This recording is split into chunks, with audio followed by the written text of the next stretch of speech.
Welcome to How, Who, and When, a Talanoa traveler educational segment where we learn a little bit more in detail. Based on the memoirs of Totaram Sanadhya, From Bharat to Fiji, The Journey of Totaram. My name is Totaram Sanadhya.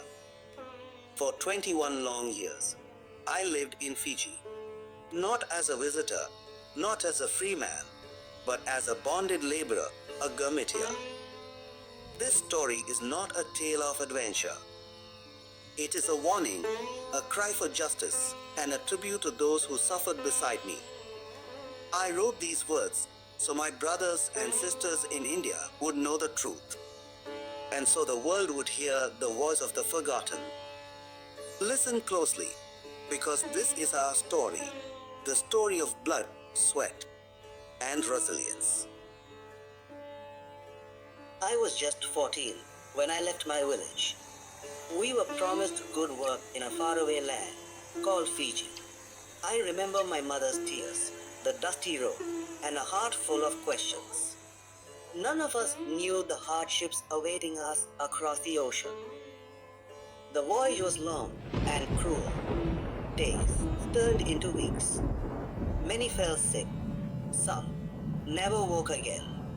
The sea tested us, but we clung to each other, strangers, bound by fate.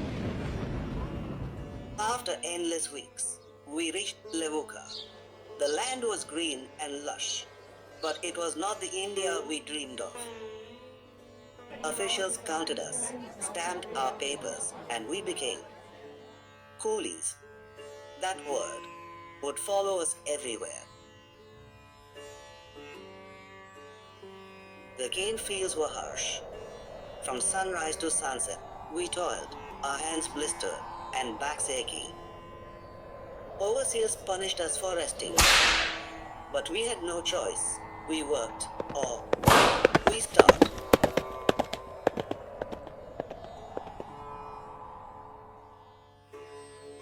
We did more than cut cane. We built Fiji's roads, carried stones for bridges, and laid iron tracks for the railways. Our sweat watered this land. Our hands shaped its future. At night, we found strength in our faith, in stories from home, and in the little songs we sang. Though broken by day, our spirits gathered by night. There was cruelty, whips for those who slowed down, jail for those who ran away. Many cried out for justice, but their voices were silenced. I carry their cries in my memory. I began to write, to speak, to tell the stories of my brothers and sisters. If I did not, who would? Their suffering deserved to be remembered, and their courage told.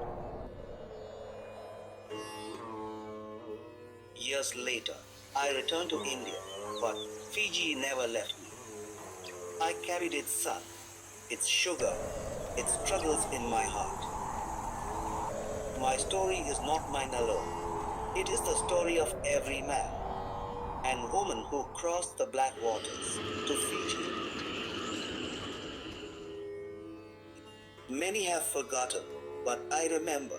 I wrote so others may know. So our children will never be slaves again.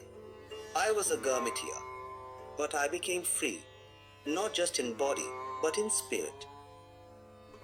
May my story live on, and may justice never fade.